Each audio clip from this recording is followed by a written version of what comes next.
नमस्कार दोस्तों, स्वागत है आपका आपके अपने चैनल एलसीएम ऑनलाइन पर। हम आज की वीडियो में आधुनिक इतिहास देखेंगे और पिछली वीडियो में हमने देखा था कि आधुनिक इतिहास के अंतर्गत किस प्रकार से अंग्रेज़ों ने भिन्न भिन्न क्षेत्रों में भिन्न भिन्न प्रकार से किसानों का शोषण किया। वह जहाँ पे हो सकता था अधिक से अधिक निकासी लगान के माध्यम से वहाँ पर अस्थाई बंदोबस्त लागू किया। जहाँ ये हो सकता था कि अस्थाई बंदोबस्त काम नहीं आएगा, अधिक से अधिक वसूली हम जो है रैयतवाड़ी से कर सकते हैं, तो वहाँ पे रैयतवाड़ी लागू किया। और जहाँ उनको लगता था कि हम एक महाल से या एक गांव से ज़्यादा वसूली कर सकते हैं, वहाँ पर उन्होंने महालवाड़ी भी व्यवस्था लागू किया। हम पिछली वीडियो में बहुत विस्तृत रूप से इस पे चर्चा किए हैं और ये भी देखे हैं कि कौन कौन जो है लोग इसको भिन्न भिन्न स्थान पर लागू किए और किस किस समय लागू किए। और इस प्रकार वे लोग बहुत ही निर्दयता और क्रूरता पूर्वक वो सारे जो है लगान वसूलने के चक्कर में हर प्रकार की मानवता को खो चुके थे। अब इस प्रकार के निर्दयता और क्रूरता पूर्वक अत्याचार के द्वारा इस देश की जनता जो है एकदम निम्न स्तर पे आ गई थी और उनके मन में एक प्रकार की कुंठा जन्म ले चुकी थी। और वह कुंठा जो जन्म ले चुकी थी वह किसी मौके की तलाश में थी। इस आज जो है हम 1857 का विद्रोह के पीछे जो कारण है उस कारण को देखेंगे कि यह जो 1857 का विद्रोह हुआ है वह अचानक हुआ है या इसके पीछे बहुत बड़ा कारण जिम्मेदार है। दोस्तों, एक बात आप लोग भी जान जाइए कि जब भी कोई इस तरह की ऐतिहासिक घटना घटती है, बड़े स्तर पे कोई क्रांति या विद्रोह होता है, तो वह सिर्फ तत्काल की घटना जो है जिम्मेदार नहीं होती, बल्कि उसके पीछे बहुत लंबे समय तक जो क्रूरतापूर्वक शोषण हुआ है, जो क्रूरतापूर्वक अत्याचार हुआ है, वह जो है बहुत महत्वपूर्ण भूमिका निभाती है किसी घटना को अंजाम देने में।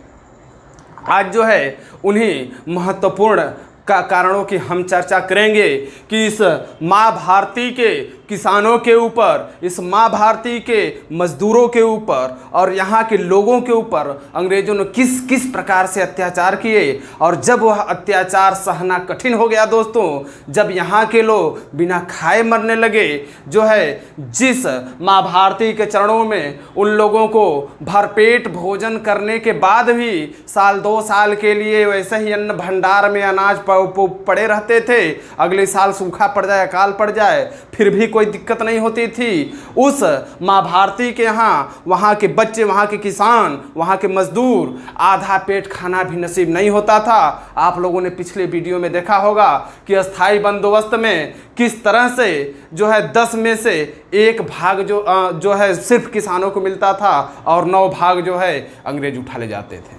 उसी में उनको अपना पेट पालना है, बच्चों का पेट पालना है, परिवार का पेट पालना है और खेती का खर्च भी देखना है। आप समझ सकते हैं कि कितना जो है उस समय विपरीत था। अब फिर भी हमारे देश के लोग जो है शालीन थे, इसलिए वह जो है इस तरह का जो है विद्रोह नहीं करना चाहते थे। लेकिन जब उनको ये पता हो गया कि अब मरने के सिवाय हमारे पास कोई रास्ता नहीं है, तो अपने बच्चों के सुनहरे भविष्य के लिए उन्होंने एक जो है कठोर संकल्प लिया और वही कठोर संकल्प जो है 1857 के विद्रोह में तब्दील हो जाता है। आज जो है हम देखने का प्रयास करते हैं कि इस महान जो है स्वतंत्रता संग्राम के पीछे कौन कौन से कारण जिम्मेदार है और कौन कौन से निर्दयता पूर्वक अत्याचार जिम्मेदार है, इसको आज हम लोग देखते हैं। तो 1857 के विद्रोह का कारण, जी हाँ दोस्तों, आज का टॉपिक यही रहेगा, 1857 के विद्रोह का कारण। ये टॉपिक बहुत ही इम्पॉर्टेंट है। आपको हर चीज़ जो है फैक्ट के रूप में कहीं ना कहीं छोटी मोटी किताब में मिल जाएगी, लेकिन उसके पीछे को जो विस्तृत घटना है, जो समझ है, वो आपको जल्दी नहीं मिलती है। और इस वीडियो के माध्यम से हम आपको ये समझाने का प्रयास करेंगे कि कौन कौन सा कारण जिम्मेदार था, जिसको समझने के बाद इस बदले हुए पैटर्न के दिनों में किसी भी प्रकार से क्वेश्चन अगर आ जाए तो आपसे छूटने न पाए। कथन और को कारण बना के दे, चाहे कूट कूट बना के दे, 4 ऑप्शन में से अगर 1-2 भी अगर समझ वाले ऑप्शन डाल दिए तो वहाँ छांटना बड़ा मुश्किल हो जाता है अगर आप परिस्थितियों को नहीं समझे हैं। अब परिस्थितियों को आप समझ लेंगे तो वह उतना ही आसान हो जाता है। बिना पढ़े हुए आप जो है उस प्रकार के क्वेश्चन को आप जो है बहुत ही आसानी से हल कर लेंगे। तो इस परिस्थितियों को आप समझने का प्रयास कीजिए कि उस समय की परिस्थितियाँ क्या क्या थी। तो 1857 के विद्रोह में जो प्रमुख कारण है, उन प्रमुख कारणों में हम सबसे पहले चर्चा करते हैं राजनीतिक कारण का। राजनीतिक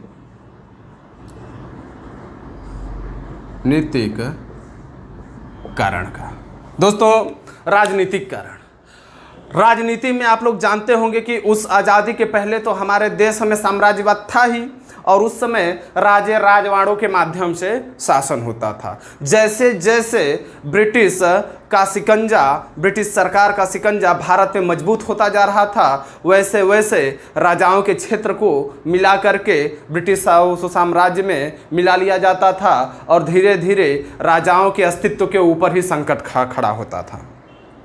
और इसी दिशा में जब वेलेजली जो है आया, तो वेलेजली सहायक संधि के माध्यम से प्रत्येक राजा के दरबार में वह एक अंग्रेजी सेना रखा, और वह अंग्रेजी सेना उस राजा के दरबार में होते हुए भी अंग्रेजों के दिशा निर्देश का पालन करती थी। धीरे धीरे सभी राजाओं के यहाँ सहायक संधि करके वह सेना को रख दिया। इसका मतलब कि वे राजा इनडायरेक्टली जो है अंग्रेजों के ऊपर निर्भर हो गए, उनके ऊपर आश्रित हो गए। अपनी रक्षा करने के लिए उनके पास खुद की सेना नहीं होती थी, बल्कि उनके दरबार में जो सेना होती थी वो अंग्रेजों की सेना होती थी। अब जो है उसके बाद जो है जब आता है डलहौजी, जब लॉर्ड डलहौजी गवर्नर जनरल बन के भारत में आता है दोस्तों, तो उसका कहना ये रहता है कि जब इनडायरेक्टली रूप से हम सभी राजाओं के रक्षक हैं, सभी राजाओं के स्वामी हैं, तो क्यों नहीं इनको हम डायरेक्ट जो है इसको स्वीकार करें और सभी राजाओं का अस्तित्व समाप्त करके खुद सर्वा बन जाएं और इस देश का मालिक बन जाए। इसी दिशा में जो डलहौजी है वह जो है डलहौजी जो है एक सिद्धांत लागू किया, जो है व्यपगत का सिद्धांत, ठीक। और इसी को व्यवहारिक भाषा में हड़प नीति भी बोलते हैं। हड़प नीति का मतलब आप लोग जानते ही हैं। हड़प नीति का मतलब कि मनमाने ढंग से तर्क वितर्क दे करके किसी भी चीज़ को अपना बना लेना, ठीक। अनाप शनाप बातें करके दूसरे की बात न सुनना, वो हमारा है तो हमारा है, उसको कहते हैं हड़पना, ठीक। और जब तार्किक रूप से जो है किसी चीज़ को अपना बनाया जाता है, चाहे मूल्य चुका करके अपना बनाया जाता है, तो उसे हड़पना नहीं कहा जाता। लेकिन डलहौजी तो यह ठान के रहा था कि अब हम पूरे भारत के सारे जो साम्राज्य, जो राजा है, सबका अस्तित्व खत्म करके सबको ब्रिटिश प्रांत में मिला करके हम सर्वे सर्वा बन जाएंगे। और इस तरह से जब व्यपगत से सिद्धांत और हड़प नीति को डलहौजी ने लागू किया, तो भारत के सभी राजाओं को अपने ऊपर बहुत बड़ा संकट जो है दिखने लगा कि अब तो हमारा अस्तित्व ही खत्म हो जाएगा। जो अंग्रेज लोग हमको वचन दिए थे कि तुम सहायक सेना रख करके हमारी, उसके बाद तुम अपने देश में अपना राजशाही चलाओ, तुमको कोई दिक्कत नहीं होने देंगे, वो तो अब ऐसा दिन आ गया कि अपने ऊपर आश्रित करने के बाद अब खुद हमको हटाने की कोशिश करने लगे। यही जो व्यपगत सिद्धांत के कारण जो राजाओं का जो डर था, जो भय था, वो बढ़ गया। अपने अस्तित्व पे खतरा मंडराते हुए देखकर तब इनके अब किसी भी तरह अपने अस्तित्व को बचाने के चक्कर में पड़ गए, ठीक। तब इन्होंने सहारा लिया किसका? इस देश की जनता का, अपने क्षेत्र में जो जनता रहती है उनका, ठीक।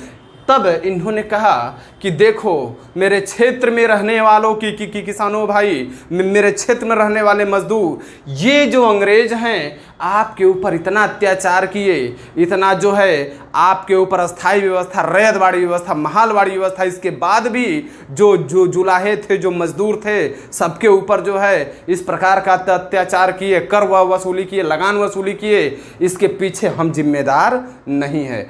आपके ऊपर जो कष्ट है उसका प्रमुख जिम्मेदार जो है वो अंग्रेज हैं, और इन्हीं के चलते हम भी मजबूर हैं और हम भी कुछ कर नहीं पाते हैं। लेकिन जब हमारे राजा रहते हुए ये आपको इतना सता रहे हैं, तो ये कल्पना कीजिए कि जब हम हट जाएंगे तब ये आपके साथ क्या करेंगे। ठीक, और ये राजा अपने क्षेत्र में रहने वाले पब्लिक को अपने ऊपर जो है विश्वास दिला करके, उनका सिंपैथी हासिल करके ये लोग अंग्रेजों के खिलाफ विद्रोह में कूद जाते हैं, और यहाँ से जो है इस विद्रोह के कारण, इस विद्रोह का जो राजनीतिक कारण है यह जिम्मेदार हो जाता है। मूल इसका कारण रहता है कि राजाओं का अस्तित्व बचाने का अपना चक्कर। ठीक, अब जो है इसके बाद हम चलते हैं प्रशासनिक कारण पे।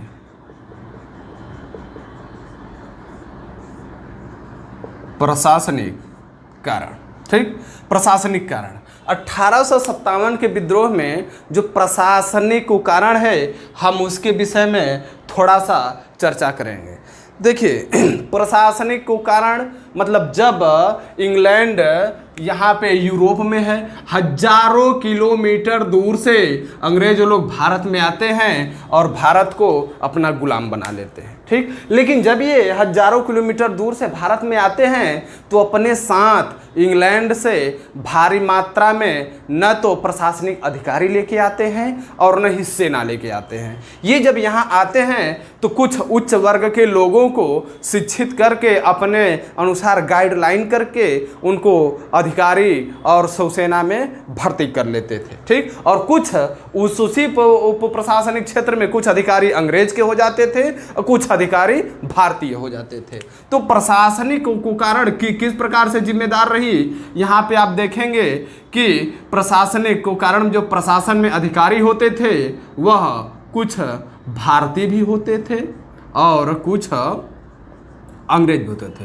होता क्या था कि इन दोनों का जो है पद समान रहते हुए भी, इन दोनों का पद समान रहते हुए भी वेतन भिन्न भिन्न रहता था। इनका वेतन कम रहता था और इनका वेतन अधिक रहता था। ठीक, इनका वेतन को कम रहता था, भारतीयों का वेतन कम रहता था और अंग्रेजों का वेतन अधिक रहता था। पद उनका एक ही समान था, काम सब एक ही करते थे, लेकिन उनके वेतन में बहुत अंतर था। और इसलिए जो भारतीय थे उनके मन में बहुत कष्ट होता था कि जो काम ये अंग्रेज कर रहे हैं वही काम तो हम भी कर रहे हैं, लेकिन फिर भी हमारा वेतन भी कम है। और दोस्तों, समय समय पर ये अंग्रेज लोग इनकी जो है मजाक भी उड़ाते थे, इनकी खिल्ली भी उड़ाते थे कि तुम काले लोग ऐसे ही रह जाओगे, हमारे गुलाम बन के रहोगे और तुम लोगों का ऐसे ही रहेगा, कभी दिन नहीं बदलेगा। तो इनके मन में भी कष्ट होता था और ये भी कहते थे कि किसी दिन अगर मौका मिल गया तो हम तुमको जो है वो बताएंगे कि हम किस तरह के हैं। और उसी मौका की तलाश में लोग सुनते रहते थे, जिल्लत भरी जिंदगी चलते रहते थे, जिल्लत भरी नौकरी करते रहते थे। और वो मौका इनको मिलता है 1857 के विद्रोह में। तब देखिए लोग क्या करते हैं। ठीक, और इसके बाद जो है अगला को कारण है सैन्य कारण। ठीक, ये तो रही अधिकारियों की बात, और यहाँ था सैनिक कारण। तो सेना में भी वही बात थी, जो है भारतीय भी रहते थे सेना में और अंग्रेज भी रहते थे, और दोनों का पद समान होता था, लेकिन दोनों का वेतन और सम्मान जो है अलग अलग होता था। वेतन भी कम मिलता था और सम्मान भी कब मिलता था, और यही को कारण जो है इन लोगों के प्रति जिम्मेदारी। दोस्तों यहाँ पे मैं एक चीज़ का और चर्चा कर देना चाहता हूँ कि ये भला ही बड़े पैमाने पे सैन्य विद्रोह जो है 1857 के क्रांति में हुआ, लेकिन इससे पहले भी छुट पुट सैन्य विद्रोह हुआ करते थे। और इसमें यह प्रश्न पूछा भी गया है कि सबसे पहला सैन्य विद्रोह कब हुआ, कहाँ हुआ, तो उस चीज़ का मैं चर्चा यहाँ पे कर देना चाहता हूँ। हालांकि छोटे मोटे विद्रोह होते थे तो अंग्रेज उनको दबा देते थे और उनका पता नहीं चल पाता था, लेकिन 1857 का विद्रोह एक संगठित विद्रोह था, बड़े पैमाने पे था, इसलिए यह जो है अंग्रेजों को दबाना मुश्किल हो गया था। तो यहाँ पे जो सैन्य विद्रोह हुआ था, ठीक, जो सैन्य विद्रोह हुआ था, इसको आप लोग नोट कर लीजिएगा। एक पे पूछा जाता है सबसे पहला सैन्य विद्रोह 1764 में हुआ था, बक्सर के युद्ध में, ठीक, बक्सर के युद्ध में। दूसरा सैन्य विद्रोह हुआ था 1806 ईस्वी में वेल्लूर में। कहाँ हुआ था?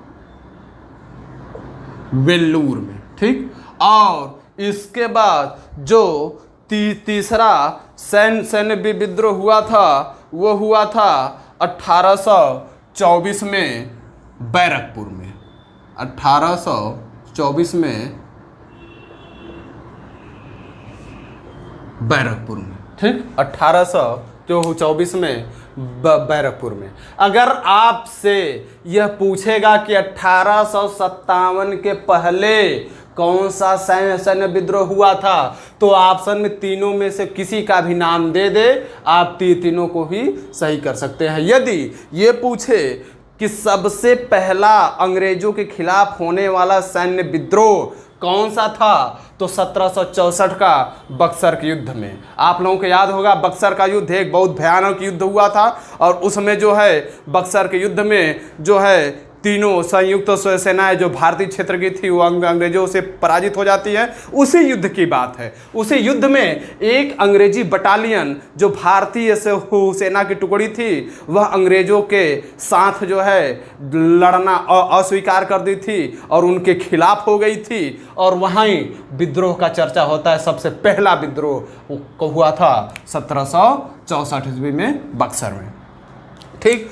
और बाकी जिल्लत भरी जिंदगी ये लोग जी ही रहे थे, ठीक। खेती किसानी में कुछ बचता नहीं था, लोगों को मजबूरी हो गई थी कि वो अंग्रेजी सेना में भर्ती होकर अपने परिवार का पालन पोषण करे, और इस प्रकार ये लोग सभी अपमान को सहते हुए जीते जा रहे थे। एक दिन तो ऐसा मौका आएगा कि अपने ही देश में हम सर उठा के जी सकते हैं, और वो मौका इनको दिखाई देता है 1857 के विद्रोह में। अब जो है अगला को कारण हम लोग देखते हैं आर्थिक कारण।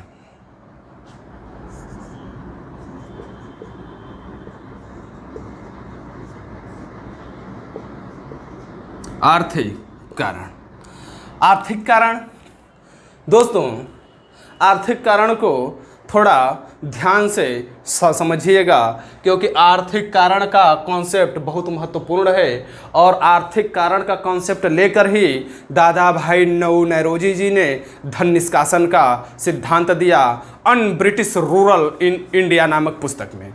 और इसलिए इसको जानना बेहद महत्वपूर्ण है, और इसको जानना इसलिए भी ज़रूरी है क्योंकि वर्तमान समय में भी हमारा देश आर्थिक रूप से कमज़ोर न होने पाए, क्योंकि आर्थिक रूप से सभी लोग ये चाहते हैं, दुनिया के सभी विकसित देश चाहते हैं कि सिर्फ हम ऊपर जाएं और बाकी सब हमारे अंडर में रहें। और वर्तमान में आप लोग देख रहे हैं कि भारत सरकार ने अपनी अर्थव्यवस्था को बचाने के लिए, अपने भारत के उद्योगों को बचाने के लिए, छोटे मोटे उद्योगपतियों को बचाने के लिए कुछ कठोर फैसले लिए हैं, जिसमें चाइनीज़ जो है ऐप्स को बंद किया गया है और इस प्रकार के जो भी आर्थिक गतिविधियां हमारे लिए जो है विध्वंस का कारण बनेंगी, उन गतिविधियों को जो है रोकने की कोशिश की गई है। तो चाहे तब की बात हो चाहे अब की बात हो, इतिहास हमें सिखाता है कि हमको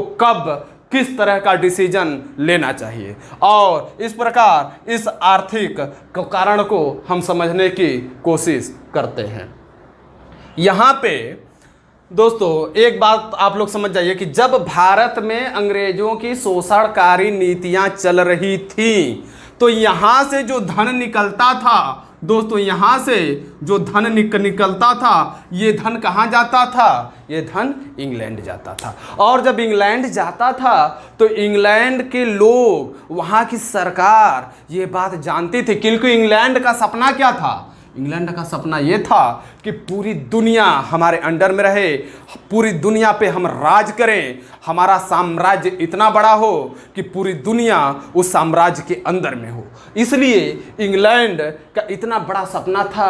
तो वो लोग ये भी जानते थे कि यदि हमको दुनिया पे राज करना है तो तकनीकी रूप से हमको सबसे आगे रहना पड़ेगा। और वो तब की बात हो चाहे आज की बात हो, दुनिया में वही देश सबसे आगे है, वही देश पूरे दुनिया पे राज कर रहा है जो तकनीकी रूप से सबसे आगे है। और इस समय आप लोग जानते होंगे कि चाहे अमेरिका हो चाहे रूस हो, यही दो महाशक्तियां हैं और इन दोनों महाशक्तियों के बीच हमेशा प्रतिस्पर्धा होती रहती है। जिसकी टेक्निक अच्छी होती है वह जो है अपने आप को अच्छा बताता है और पूरी दुनिया उनकी बात को मानता है।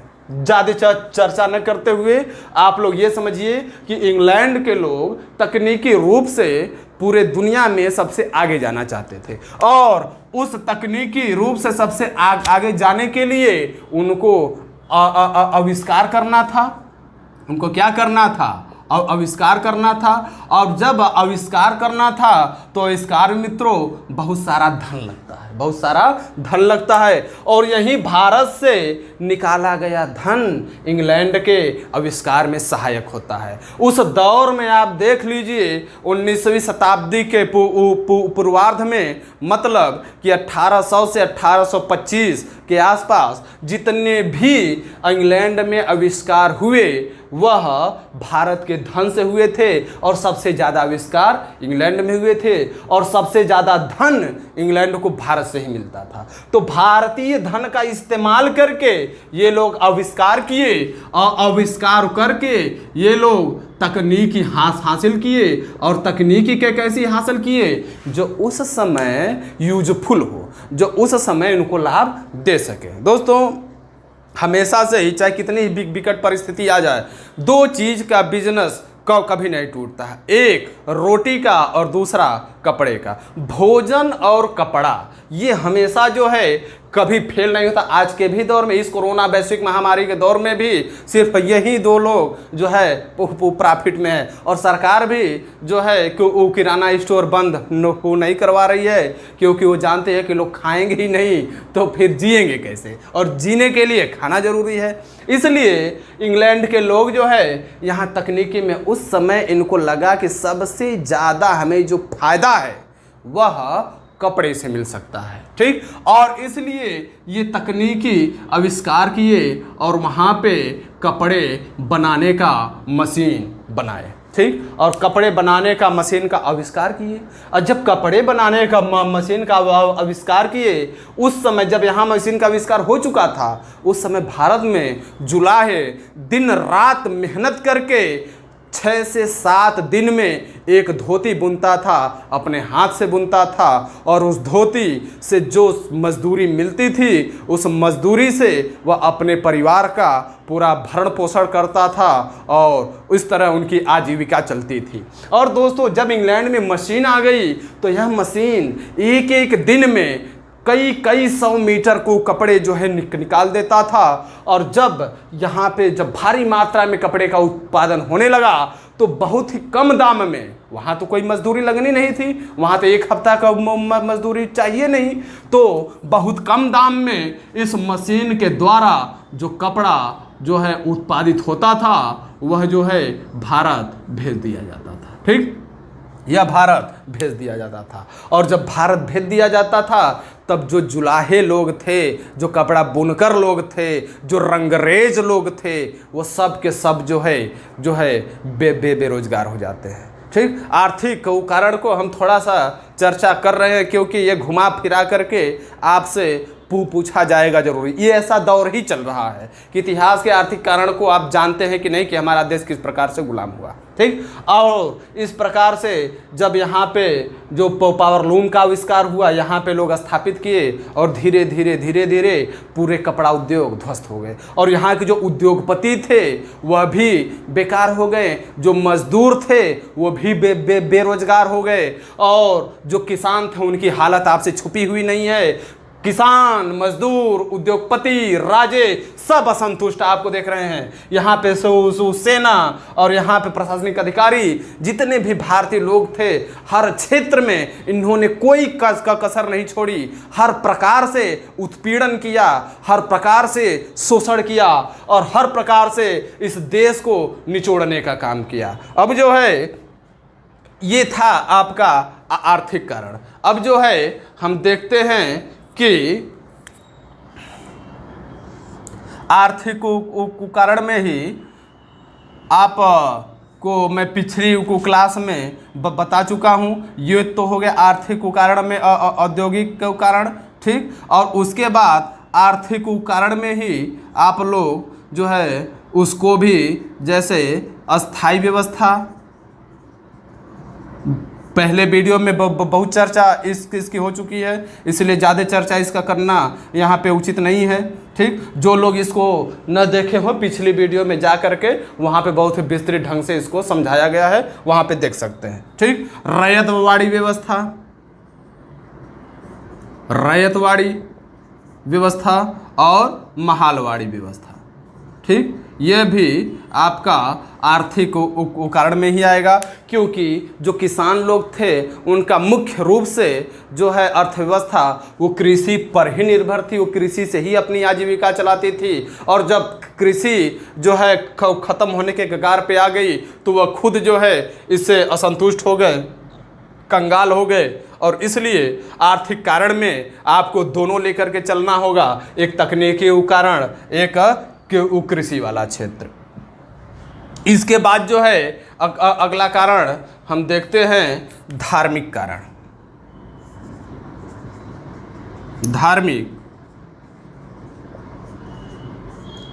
ठीक, धार्मिक कारण। यह जो धार्मिक कारण है दोस्तों, एक चीज आप लोग भी जानते होंगे, आप लोग भी समझते होंगे कि धर्म कोई खरीदने और बेचने वाली चीज़ नहीं है। धर्म चाहे कोई कितना भी गरीब हो, चाहे कितना कोई भी अमीर हो, जो आस्था होती है वह आस्था कभी बेची नहीं जा सकती। और अंग्रेज लोगों की मूर्खता देखिए, वो लोग यहाँ तक ठान लिए कि जब इनको इतना हम शोषण कर लिए, कमज़ोर कर दिए, धराशायी कर दिए, तब इनको अब हम क्या करेंगे, पूरी की पूरी भारत की जनता को ईसाई बना के छोड़ेंगे। और ईसाई बना के छोड़ेंगे, वो बनेंगे कैसे नहीं, हमारा विरोध तो करने की क्षमता इनमें है नहीं, विरोध करेंगे कैसे, इनकी ताकत तो हम छीन लिए हैं। और जब विरोध करने की कारण नहीं रहे तो जो हम इनके ऊपर जो है लागू कर देंगे वो इनको स्वीकार करना पड़ेगा। धार्मिक कारण बहुत ही जो है निर्दयता पूर्वक ये लोग भारत की जनता पे लागू किए। और लागू किए तो कैसे, सबसे पहले 1813 ईस्वी में ईसाई मिशनरी भारत आते हैं। ईसाई मिशनरी भारत में, ठीक, मिशनरी मतलब मिशन पे आते हैं, नहीं, एक मिशन पे आते हैं कि हमको पूरे भारत के लोगों को ईसाई बनाना है। यह मिशन लेकर 1813 में आए। अब ये लोग दिमाग लगाएं कि ऊंचे लोगों को ईसाई बना, मतलब बुजुर्ग लोगों को या बड़े लोगों को ईसाई बनाना बड़ा मुश्किल काम होगा, क्योंकि आस्था वाली बात है, जल्दी बदलेगा नहीं। तो करना क्या है, पहले प्राथमिक विद्यालय से ही हम लोग ईसाई के प्रति बच्चों को जो है आकर्षित करते हैं। धीरे धीरे यही बच्चे जब वो बड़े होंगे, जब उनके मन में जो है पूरे ईसाई के प्रति भक्ति भावना हो जाएगी, तब उनको मोटिवेट करना आसान रहेगा। और ये 1813 में जो मिशनरी भारत आते हैं, यह जो है प्राथमिक विद्यालय में ही यह बाइबिल पढ़ाना अनिवार्य कर दिए। बाइबिल पढ़ाना क्या कर दिए? अनिवार्य कर दिए। मतलब कि सभी स्कूलों में प्राथमिक स्तर से और कुछ पढ़ाई हो चाहे न हो, लेकिन बाइबिल की पढ़ाई जरूर होगी, ईसाई धर्म का प्रचार जरूर होगा। बच्चों का ब्रेन वॉश करना आसान होता है, उनका ब्रेन वॉश करके उनके दिमाग में ईसाई के प्रति जो है आकर्षण पैदा करके उनके मन में ये बैठा देना है कि इस दुनिया में अगर सबसे बड़ा कोई धर्म है तो वह है ईसाई धर्म। ये बात ये लोग जो है प्राथमिक विद्यालय में ही लागू किए। और क्या किए? और इनके मन में ये बात थी कि ये तो हो गया बच्चों वाली बात, अब बड़ों को कैसे हम लेके आए। तब इन्होंने एक कानून लगाया। जी हाँ दोस्तों, एक कानून लाया, ठीक। और इस कानून में इन लोगों ने कहा कि जो भी व्यक्ति ईसाई धर्म स्वीकार करेगा, ईसाई धर्म स्वीकार को करेगा, वही जो है अपने पिता के संपत्ति का उत्तराधिकारी होगा।